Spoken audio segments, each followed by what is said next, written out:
Coast Guard, Key West. Coast Guard, Key West. This is the shrimp trawler Taurus. Coast Guard, Key West. Coast Guard, Key West. Come back, over. Fishing vessel Taurus, this is Coast Guard, Key West. Read you loud and clear. Go ahead, Captain. An American shrimp trawler working the waters along the Florida Straits normally has a good catch. But today, just as dawn broke over the Caribbean, Have snagged heavy object in our nets. Looks like a torpedo. Unable to hoist aboard and examine. Request assistance, over. Fishing vessel Taurus, this is Coast Guard, Key West. Request your position. Also, request you stand by. a netted torpedo gets a man thinking about his crew and the ship and himself. Relay 70 feet of water. We'll stand by. Over. Coast Guard relays the report to Navy. On. Explosive ordnance disposal, Lieutenant 2. This is Key West Coast Guard, Lieutenant. Request EOD support in freeing unknown object from the shrimper Taurus's nets. Yes. Get the gang together. It's an EOD call. Right. The vessel's located 1 mile southwest of Pulaski Light in 70 feet of water. How soon can you be alongside? Give us an hour. Navy responds with an explosive ordnance disposal team, EOD for short.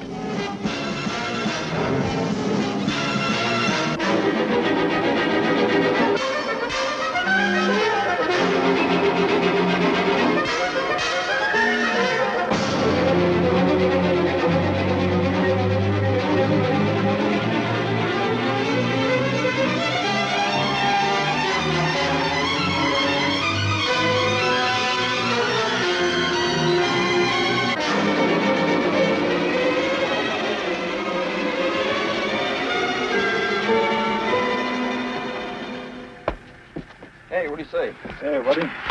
Lieutenant Vail, officer in charge. Glad to know you. Glad to meet you. Looks like we got a torpedo there in the net. A new breed of men with a dangerous and unique mission. Their job, to find explosive weapons and render them harmless. This is their story.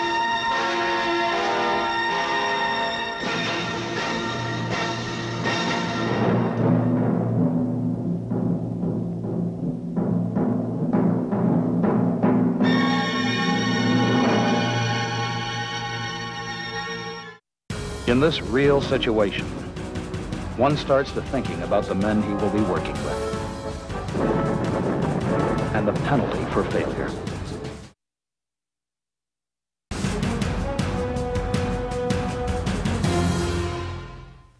Here at Indian Head, Maryland, the Navy trains men from all branches of our armed forces.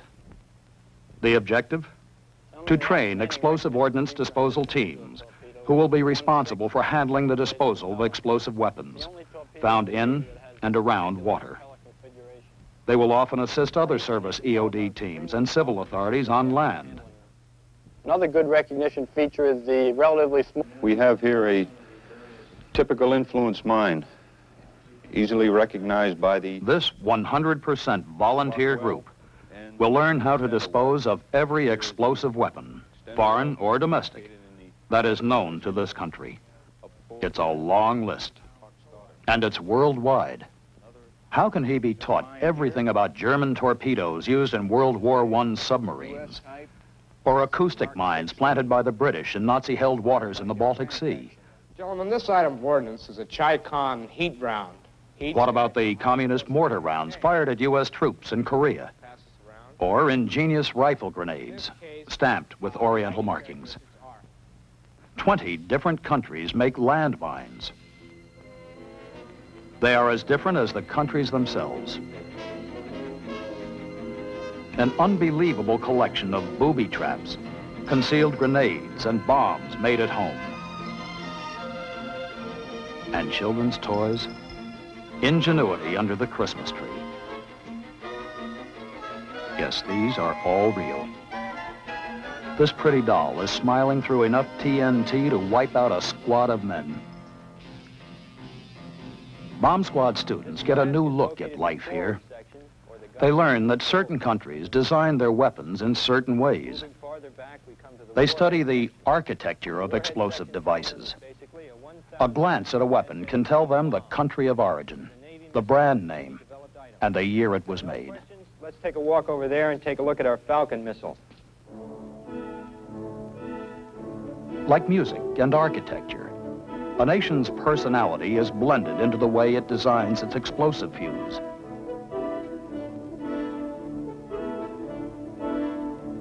France differs from China.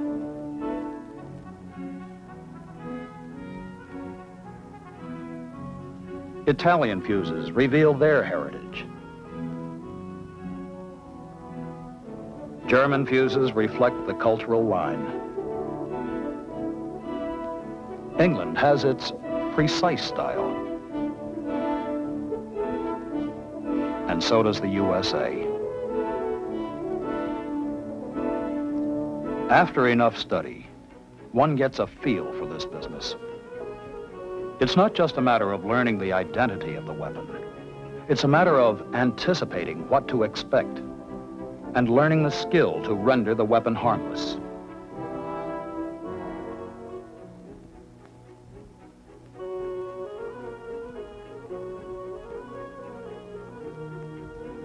In this real situation, one starts to thinking about the men he will be working with and the penalty for failure. The fine line between life and death becomes more apparent as the schooling goes on.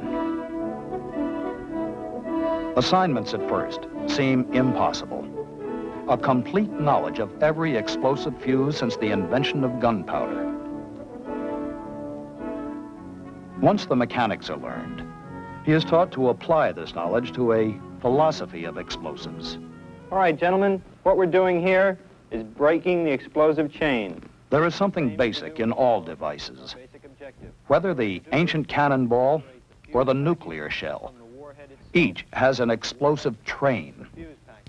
Like a train where one car's movement depends upon another, each explosive component triggers another component until the main charge explodes. Uncouple the train of death anywhere along the line, and the weapon becomes scrap metal. Keep in mind, gentlemen, that in addition to the warhead itself, we have explosive hazards in the fuse mechanism, both in the form of detonators and in the form of explosive switches, which, although they may not kill you, might blow off a finger or two. Not all explosive trains can be broken. An error in assembly, a damaged fuse, a stripped thread. If the dangers involved are too unpredictable to take the risk, the EOD student is taught to explode the explodable. A good technique, but some 20th century weapons are too devastating to be exploded.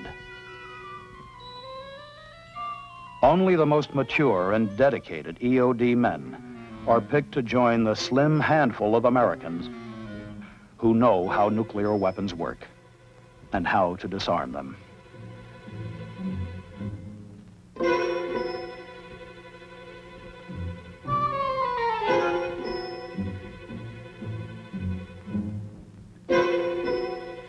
Today, the nuclear weapon.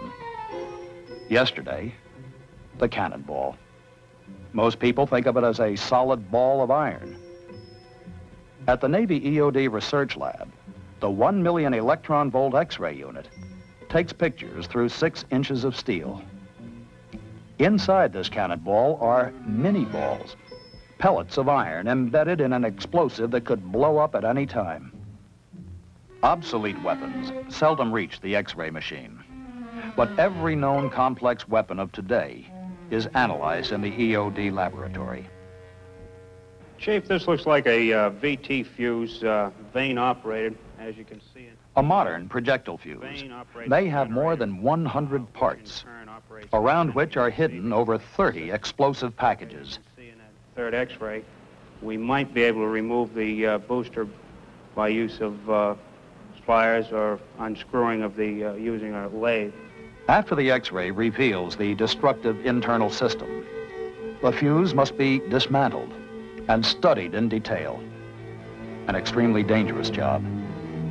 A job for one man, the laboratory disassembly expert. Working alone with tools he has designed himself, he carefully machines his way into and around the hard steel of the new explosive fuse. Combining the artistry of a diamond cutter with a surgeon's skill, he has worked 13 years at his profession without a serious mistake. The inert fuse is mated back with its weapon. Every step viewed and studied with television cameras and recorded on videotape. With complete tag. Complete tag on it.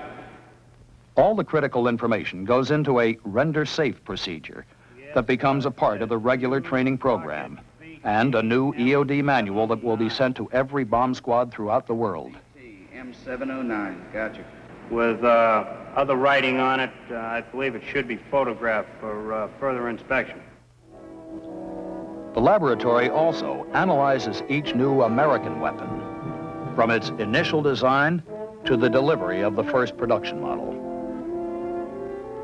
Sophistication in weapons of destruction has led to sophistication in methods of prevention.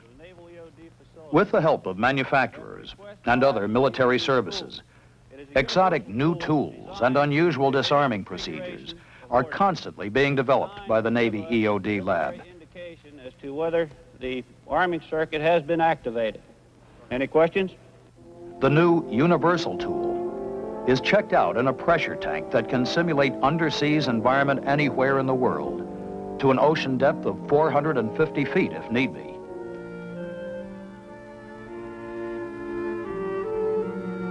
If it works here, it will be added to the EOD toolkit.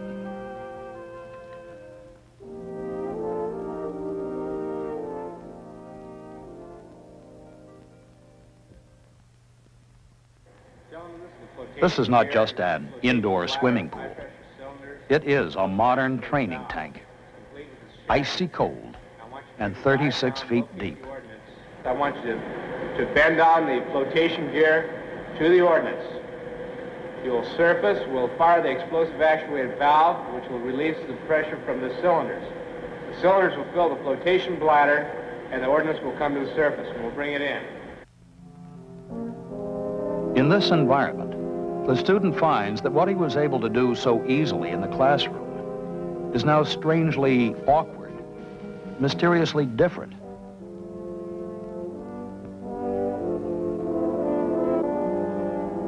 Underwater television cameras monitor every move.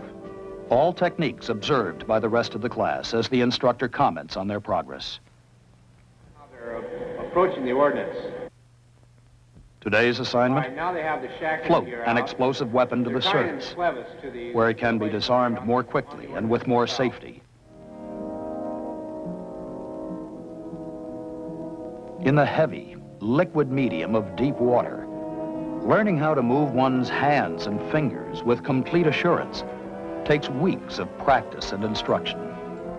The technique is precise. And in this business, 99% perfect is not good enough.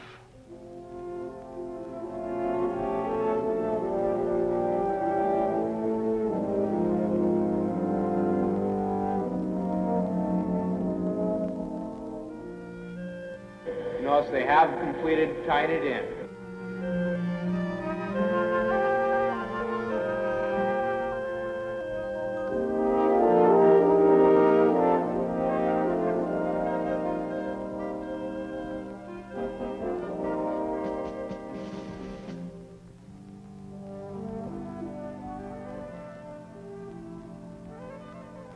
The ordnance is floated. We've inflated the flotation bladder. The ordnance is buoyant. We can do one or two things. The classroom instructions now become real. You're going to find things a little bit different here than you did in Key West. The water here is murky. Visibility is very poor. I want you to observe all safety precautions. You ready, Chief? I want you to go out here, use search plan 1 Alpha. Look around till you come across what you feel is a piece of ordnance. Identify it. When you think you have it, I want you to come out of the water and report back to me. You got it? All right. All right, hit the water.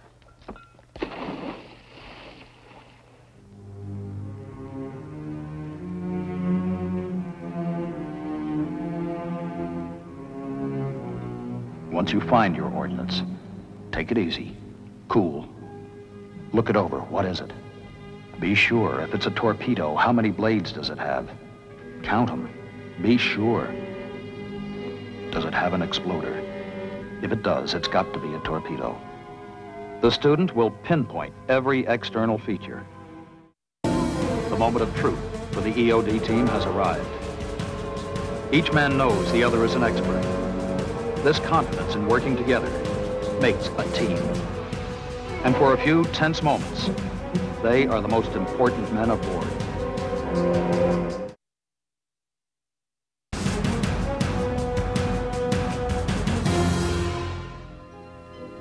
2,000 hours of study, courses hammered in the hard chair of the classroom, or in the soft illusion of a sea environment, all carefully designed to develop the steady hand, the cool head, and a very special knowledge of marine biology, basic electronics, shark defense, and right down to underwater first aid. A teaching system that molds a team that can function underwater, think under stress, locate a dangerous weapon and safely disarm it. 6 long months and 1 piece of paper. Now they are ready for their first duty assignment with the fleet. A Navy bomb squad consists of 1 officer and 2 enlisted men.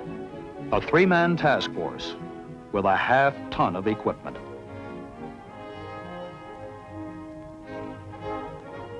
"25 technical manuals, 400 tools, diving gear, cameras, an underwater sonar locator, a variety of communications equipment, and an arsenal of counter-explosive charges.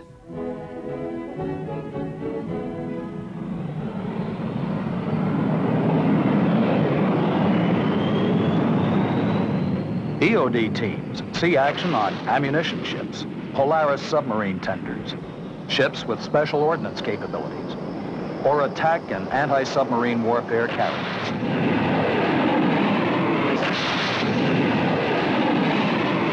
During the launch of the attack carrier's mix of fighters and bombers, there's no need for the 3 men in red to move. It's usually a standby situation.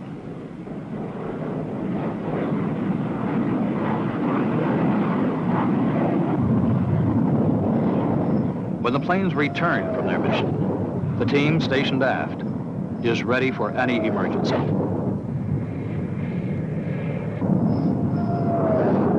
This is danger time, a time when an A4 returns with a live bomb. The moment of truth for the EOD team has arrived. Each man knows the other is an expert. This confidence in working together makes a team. And for a few tense moments, they are the most important men aboard.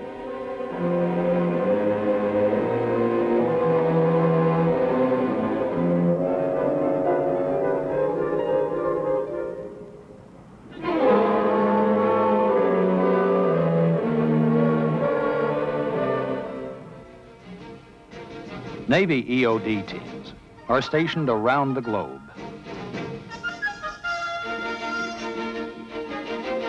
They search for enemy explosives that are frequently attached to anchored vessels.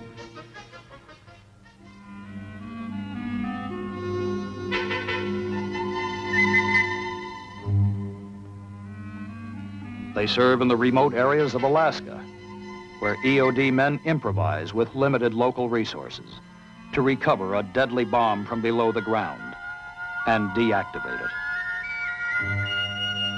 They work with a variety of modern submersibles in recovering dangerous ordnance from the depths of our sea lanes.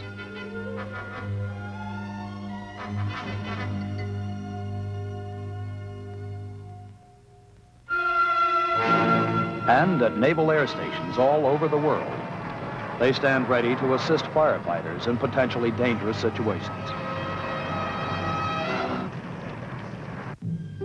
EOD teams have also paid the supreme price when the mission turned out to be unsuccessful. At least once each day, somewhere in the fleet, An EOD team faces the challenge to disarm an explosive device. Today, the quiet, unpublished drama played out beyond public view is as unusual as it is routine. Locate one lost underwater mine. Render it safe.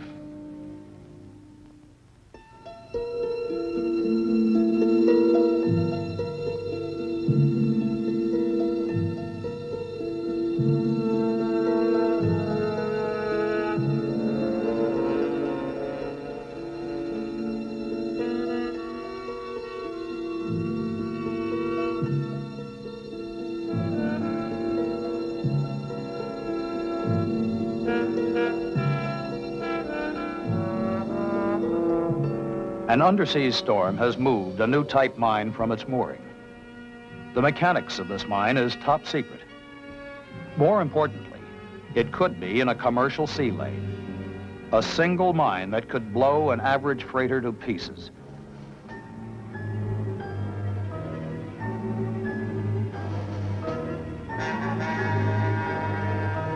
Okay, Bob, you have the sonar, right? Good. So locate this thing. I want you to get it buoyed off right away. I want to know where you are in the item as soon as possible. Clark, if necessary, you hit it with a universal device. Okay, remember, if anything looks wrong, come on back up and we'll talk about it. Let's go.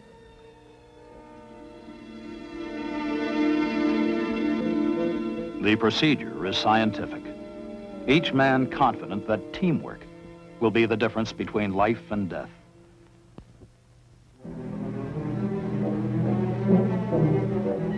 With one man standing by on the surface, the other two members of the team swim the underwater search, guided by the sonar locator.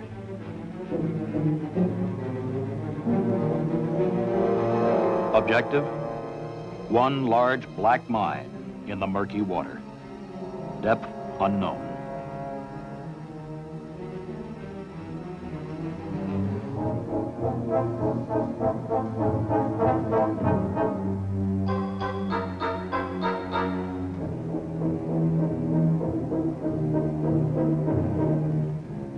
Under certain conditions, pressures of the sea can arm a mine.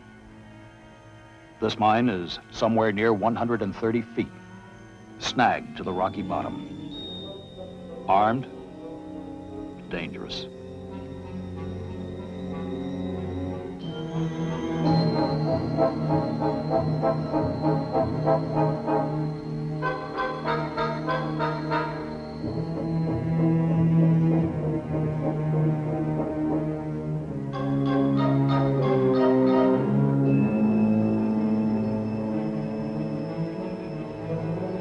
Now that the objective is reached, the sonar man heads for the surface.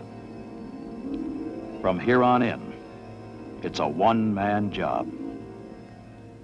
With great respect for the lethal horns, and with every move a calculated risk, he attaches the render safe device. The final link to success or failure.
success.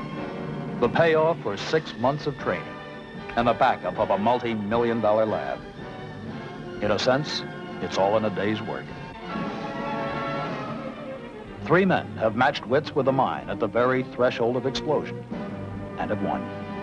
Men whose skill, training, and teamwork make them more than a match for any bomb, anywhere in the world.